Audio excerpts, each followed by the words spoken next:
teman dekat ceritaku. Saya Claudia Setiohadi akan bercerita tentang lika-liku kehidupan selebriti. Ceritaku, cerita inspiratif tanpa gosip. Kadang-kadang aku suka lost control, aku kadang-kadang bisa sombong, dan aku di situ langsung sadar sendiri aja. Obsesi terbesar aku itu menjadi orang sukses, menjadi orang yang soleh juga. Baim Wong lahir dari keluarga yang terbilang mapan dan menyayanginya. Tapi ada fase di mana Baim remaja berubah menjadi anak yang berontak. Baim pernah kabur dari rumah dan bergaul dengan teman-temannya di jalanan. Mungkin Baim tengah mencari arti jati diri. Dalam situasi ini, jangan tanya soal sekolah. Pernah beberapa bulan lamanya ia tidak masuk sekolah. Bagaimanakah Baim akhirnya mengakhiri petualangan tidak terpujinya itu? Berikut ceritanya. Seiring jejak kakiku bergetar, aku telah terpagut oleh cintamu. Baim Wong, mungkin namanya kurang setenar dulu. Tapi soal kemampuan akting, ia salah satu aktor Indonesia yang mumpuni saat ini. Siapa sangka saat kecil Baim yang lahir dari keluarga yang menyenangkan adalah sosok anak yang terbilang nakal dan bandel. Tidak hanya terhadap orang tua, tapi juga kepada guru-guru di sekolahnya. Memori waktu kecil yang paling itu ya, kenang-kenangan aja. Ya sama papa, sama mama, sama keluarga yang menyenangkan, yang tadinya aku bukan apa-apa sekarang menjadi seperti ini, tapi yang aku rasa sekarang nggak hampa aja gitu ya. Sering banget ini, satu cuek. Kalau belajar juga ya udah aja kalau ditanya, ya, dan juga sering iseng gitu. Nah itu misalnya dalam seminggu itu pasti ada ketidakhadiran dari Baim. Pas dia sudah mulai kelas 3, memang ada perubahan. Tapi kalau misalnya dalam hal ada masalah, misalnya ada kejadian, misalnya ada berantem misalkan, pasti ada Baim Wong dan sebagainya itu. Kini Baim menyadari bahwa sikap bandelnya sejak kecil itu terbawa hingga ia dewasa. Ia tergolong anak yang suka membangkang. Jangankan nasihat dari teman dan guru, nasihat orang tua sendiri saja tidak ia dengar. Baim pernah kabur dari rumah dan tinggal di rumah neneknya. Disinilah Baim bisa leluasa berkelana ke setiap rumah temannya. Intinya aku ada stake sama keluarga aku, tapi setelah aku sadar kembali ya semua itu salah ke aku, balik ke aku lagi. Aku waktu itu masih egois aja. Itu bukan gara-gara mau ke dunia entertainment, enggak ada hubungannya itu. Itu cuma masalah keluarga aku aja, dan akhirnya aku kabur dari rumah, tapi ya nggak apa-apa. Pas setelah ulang tahun aku balik lagi. Pernah dulu kalau nggak salah tuh dia nggak masuk tuh sampai berapa bulan dulu, ya, sampai nggak masuk. Kalau salah lari atau nggak tahu ya, ada masalah apa gitu di keluarga, kita nggak tahu ya. Dan juga rupanya dia bukan lari ke rumah neneknya masalah. Aku cuman menikmati kesendirian aku aja dengan teman-teman yang tadi aku nggak bebas, dan akhirnya aku bisa bebas gitu, mau pulang jam berapa aja, mau nginep di mana aja, dan aku ngerasa aku benar-benar menjadi laki-laki, tapi akhirnya malah jadi nggak benar hidupnya, dan aku ngerasa salah sama papa, dan akhirnya aku pas papa juga telepon aku, dan akhirnya aku balik. Oh iya, saya dengar demikian. Karena orang tuanya juga menjelaskan sudah clear, sudah selesai, dan ini. Jadi ya kami tidak terlalu jauh masuk, tapi yang jelas orang tuanya memang ada masalah dan sudah selesaikan. Intern keluarga ya udah gitu aja.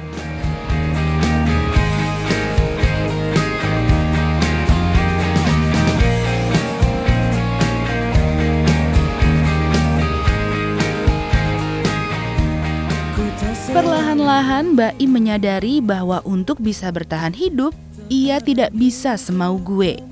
Sejak kesadaran itu muncul, Baim mulai menekuni sekolahnya. Bahkan setamat SMA, Baim melanjutkan studinya ke perguruan tinggi. Di dunia pendidikan ya pasti mau, karena pendidikan itu kan penting buat aku juga. Dia mungkin ada masa-masa dia pengen berubah, pas sudah mulai kayaknya gua harus berubah nih kan gitu. Jadi Baim udah mulai berubah tuh, nilainya sebenarnya biasa-biasa lah, nggak tinggi nggak rendah, ya, apalagi udah menjelang istilah kenaikan waktu itu dia udah mulai memacu dirinya, ya, dan akhirnya memang nilainya sesuai ya dengan apa yang untuk target kita untuk syarat kenaikan cukup.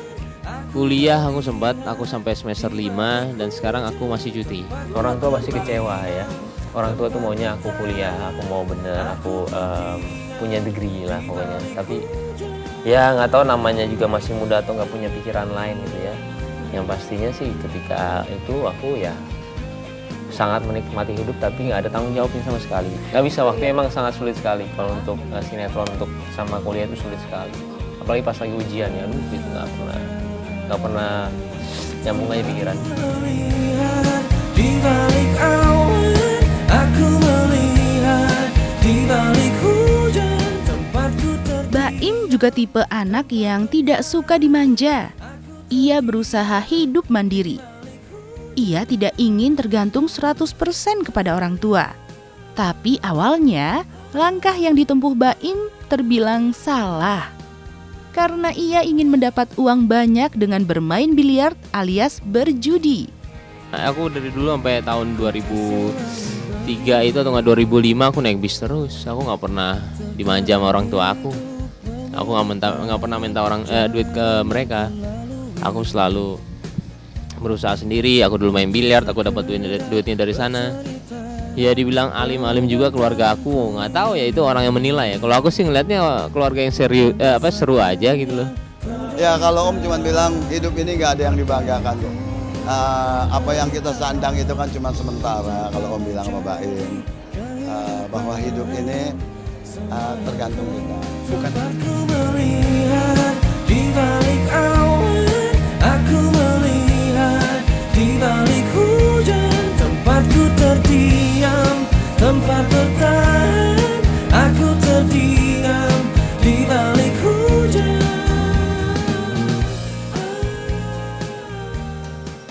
Baim remaja bukan sosok yang nyaman menggantungkan 100% hidupnya kepada orang tua.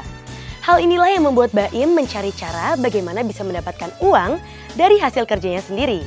Prinsip inilah yang mendorong Baim untuk mengikuti casting dari satu rumah produksi ke rumah produksi lainnya menjadi pemain sinetron. Seperti apakah perjuangan Baim selama mencapai mimpinya? Simak ceritanya setelah yang satu ini. Mereka itu selalu bilang sama aku supaya rendah hati dan tidak sombong. Itu aja. Aku selalu diingetin terus supaya aku itu jangan sampai kebawa sama suasana seperti ini.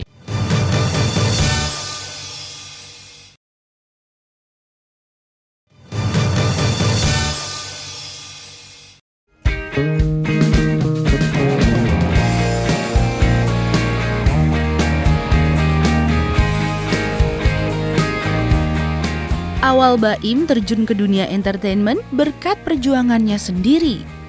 Tanpa sepengetahuan orang tua, Baim rajin menjalani casting dari satu rumah produksi ke rumah produksi lainnya. Ketika usaha Baim itu diketahui orang tuanya, mereka tidak merasa keberatan dan malah mendukung. Kalau support ke diri aku sendiri sangat support, dan aku bisa, ya aku ngerasa bersyukur punya keluarga seperti itu. Mereka itu selalu bilang sama aku supaya rendah hati dan tidak sombong. Itu aja. Aku selalu diingetin terus supaya aku itu jangan sampai kebawa sama suasana seperti ini. Apa Baim? Tapi kalian bapaknya itu orangnya ngomong kok. Perhatiin banget kita sama anaknya.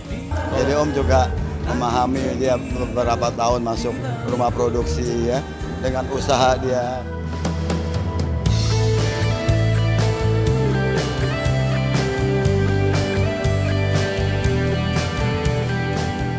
Kemampuan akting Baim tidak ia pelajari secara formal, tapi semata-mata learning by doing, alias belajar saat ia menjalani syuting sinetron.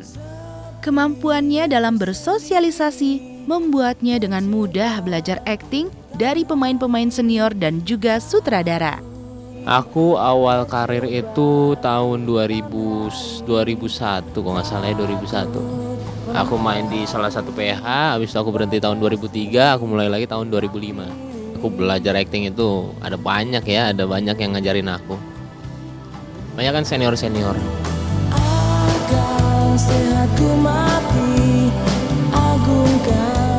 Kesungguhan Baim untuk belajar akting dari pemain-pemain senior dan sutradara di lokasi syuting membuahkan hasil positif. Ia banyak didaulat untuk membintangi sinetron. Tapi Baim berusaha rendah hati mengakui kekurangan kemampuan aktingnya. Ya sampai sekarang juga aku masih aku ngerasa masih belum cukup aja dan belum bisa bermain konstan yang bagus, terus belum bisa. Aku masih mencari jati dirinya. Ilmu acting itu sangat luas sekali. Setiap orang itu beda-beda untuk mencari. Kalau untuk main di sinetron sih bagus kok. Dia juga ngedalaminnya bagus lah. Pokoknya bagus lah mainnya bagus. Kalau aku akuin sih bagus. Untuk masalah main di sinetron ini bagus sih. Ya acting itu nggak segampang orang pikir lah. Waktu itu juga gara-gara aku berhenti itu gara-gara aku nggak merasa comfortable. Aku pas acting itu selalu grogi. Aku seperti nggak tahu apa enaknya acting itu dan akhirnya aku berhenti. Malang melintang sebagai bintang layar kaca berkat aktingnya di sejumlah sinetron populer, membuat Baim penasaran untuk mencoba membintangi film layar lebar. Tapi Baim tidak begitu saja menerima tawaran film. Tapi kalau untuk main film aku juga mau banget, sangat mau. Tapi aku mau yang drama, aku nggak mau yang bertema-tema ya. Ada deh pokoknya. Aku lebih ke drama aku mau. Satu sisi melimpah berkah memeluk lelaki. Satu sisi takkan. Beberapa sinetron berhasil Baim bintangi. Ini merupakan tahap di mana ia sudah bisa berdiri di kakinya sendiri. Baim berubah menjadi pemuda yang matang. Tidakkah Baim tergoda untuk menjadi bintang film layar lebar? Berikut ceritanya. Kadang aku suka lost control, aku kadang-kadang bisa sombong dan aku di situ langsung sadar sendiri aja.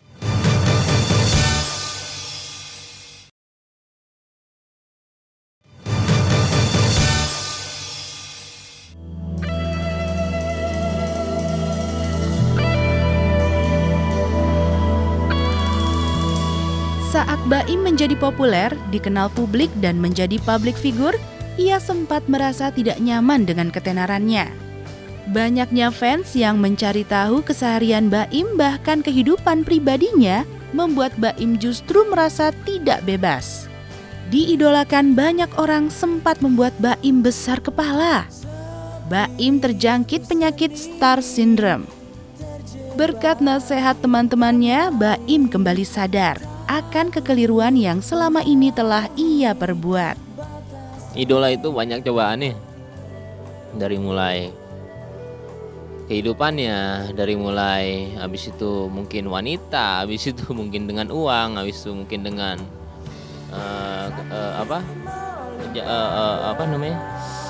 jabatannya dia, bukan jabatan, martabatnya dia. Itu kan suatu hal yang aku bilang semuanya cobaan lah. Banyak kan sih yang parah itu seperti di daerah-daerah, kayak aku pernah yang parah itu di Gorontalo.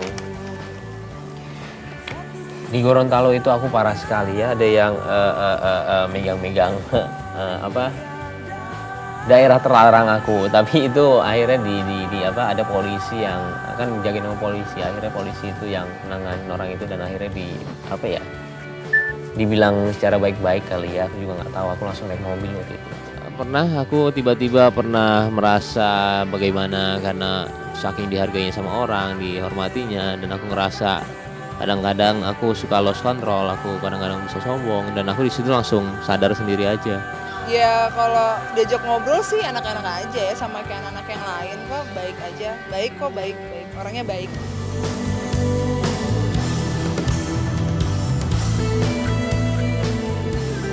Seiring popularitasnya yang kian melambung, daya pikat Baim di mata kaum hawa pun semakin tinggi. Bahkan Baim hampir terlena oleh persoalan asmara. Beberapa kali ia menjalin cinta, sebanyak itu pula ia mengalami putus cinta. Ya, asmara itu sama artinya dengan cinta ya, nggak bisa dijabarin dengan kata-kata atau enggak dengan omongan. Tergantung orang itu menilai kayak gimana. Sebenarnya Baim tuh cuek banget sama cewek waktu di sekolah. Karena kecuekan itulah, dari pakaian gimana ya. Cewek tuh banyak yang pengen sama dia. Cuman dia tuh begitu orangnya. Ya, jadi ya istilahnya bukan menjauh tapi istilahnya gimana ya, cewek jadi kagak mungkin nggak tertarik lah gitu kayak gitu ya. Nah Mbak Imut juga gitu, walaupun cewek ada anggap dia angin lalu aja. Ketulusanmu menyayangi diriku. Beberapa wanita pernah mengisi hatinya. Sebut saja Vonny Cornelia dan Marshanda. Marshanda mendapat tempat yang cukup besar di hatinya. Pasalnya, ia artis yang seringkali disandingkan dengan dirinya dalam sejumlah sinetron. Dan seringnya bertemu di lokasi syuting, bahkan merajut chemistry cinta untuk beberapa karakter di sinetron, membuat benih-benih cinta mereka yang sesungguhnya pun tumbuh. Meskipun cinta mereka tidak bertahan lama, karena Marshanda akhirnya dinikahi Ben Kasyafani. Aku nggak pernah menilai dia itu dari siapa dia, aku cuman melihat pribadinya dia. Dia itu baik, dia itu soleh, dia itu bisa dibimbing. Kita tuh terbuka abis-abisan, terbuka banget deh. Misalnya ada orang ngomong apa, kita diskusiin, kita benar-benar terbuka banget satu sama lain. Dan itu jujur, ya penting jujur aja sih satu sama lain. Aku ada karena kau pun ada dengan. Di tengah kuatnya jalinan cinta Baim dan Marshanda kala itu, sebuah ujian datang. Baim dikabarkan menduakan cinta Marshanda dengan kabar hadirnya orang ketiga. Nama Fairuz Arafik kala itu ikut terbawa-bawa. Tapi Baim menyadari bahwa setiap persoalan hidup yang ia alami membuatnya lebih dewasa dan bijaksana. Tapi masalah tuh pernah ada. Dan masalah itu bukan masalah kecil doang gitu loh. Tapi aku mau kita berdua bisa melewati itu. Karena kita kan pacaran kan bukan pacaran main-main gitu kan. Ya enggak lah, aku gak ada hubungan apa-apa. Pokoknya aku sama dia temen. Ya gak sengaja, mungkin banyak kan yang lain juga pada ketemu di sana ya. Di Bali kan banyak anak-anak yang lain kan. Tapi Cemburuan ya cemburuan, pasti setiap orang cemburuan. Cuman aku tipikal yang mungkin dipendam kali ya. Om gimana anak om aja semua, gimana Baimnya aja. Kalau Baimnya suka, kalau menurut hidup ini kan nggak semudah itu gitu ya. Nggak bisa kita menentukan seseorang dengan orang lain. Dia menentukan dirinya sendiri gitu. Karena langkah merapuh tanpa dirimu. Oh, karena hati telah letih. Satu hal yang masih harus diperjuangkan Baim adalah menyelesaikan kuliah yang sudah ia mulai dan berhasil sampai di semester 5. Tidak hanya itu, kehidupan asmara pun menjadi pekerjaan rumah lain yang harus diselesaikan oleh Baim. Seperti apakah lika-liku asmara Baim Wong? Simak ceritanya setelah yang satu ini. Obsesi terbesar aku itu menjadi orang sukses, menjadi orang yang soleh juga.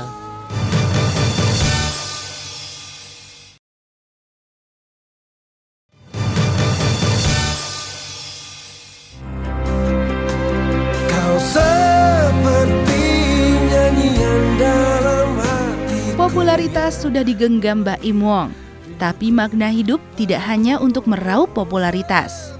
Ada hal lain yang ingin dicapai agar bermakna bagi orang lain. Baim ingin menjadi orang yang sukses. Memang sukses sifatnya relatif, tapi tekad Baim untuk menjadi pria yang takut akan Allah menggiringnya pada jalan hidupnya sendiri. Obsesi terbesar aku itu menjadi orang sukses, menjadi orang yang soleh juga. Aku mau menjadi orang yang takut, benar-benar takut pada Allah. Aku juga mau, ya aku mau menjadi orang yang benar-benar sukses di dunia dan juga di akhirat. Tapi dengan dia sekarang sepopuler ini ya Om cuma bilang bersyukur aja, yang baik beribadah, terutama sholat itu aja.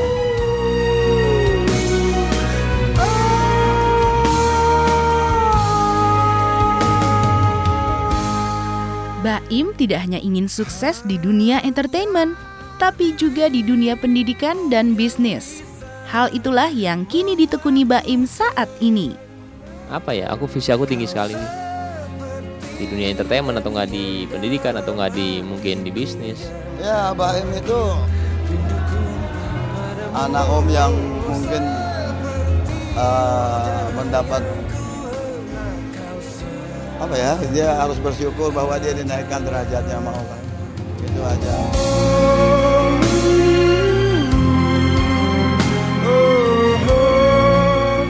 Kini Baim menyadari bahwa saran, nasihat, kritikan yang ia abaikan di masa remajanya ternyata sangat bermanfaat bagi hidupnya. Karena itu, ia berterima kasih kepada siapa saja yang telah membantunya, sehingga bisa menjadi Baim Wong yang mandiri dan dewasa. Aku terima kasih sama orang-orang yang udah membuat aku seperti ini. Banyak ya, banyak banget, aku gak bisa sebutin namanya.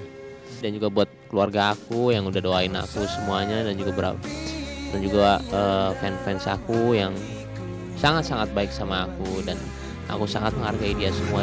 Padamu oh, seperti udara yang ku hela, kau selalu ada. Kau seperti Baim Wong itu ganteng, cuman sayang dia nggak kenal saya. Kalau suatu saat Mbak kenal sama Baim Wong, harapannya apa Mbak? Saya mau deket sama dia, saya mau makan malam sama dia. Kalau saya mau, belum tentu dia mau sama saya. Baim Wong itu ya biasanya dia lumayan ganteng wajahnya. Aktingnya juga cukup baik. Semoga mendapat jodoh yang baik dan sukses. Baim Wong mudah-mudahan aktingnya bisa ditingkatin lagi, jadi lebih baik. Terus jangan gonta-ganti cewek mulu. Pokoknya ya makin sukses lah buat Baim Wong. hanya dirimu yang bisa membuatku tenang tanpa diri. Hidup seringkali mengajarkan kita banyak hal yang membuat kita berubah dan bijaksana. Karena itu, jangan pernah berhenti belajar dari hidup dan jangan pernah berpikir untuk berhenti hidup. Semoga cerita dari kehidupan selebritis tadi membawa inspirasi bagi kehidupan Anda. Sampai jumpa di ceritaku berikutnya. Kau seperti nyanyian dalam hatiku yang memanggil rinduku padamu.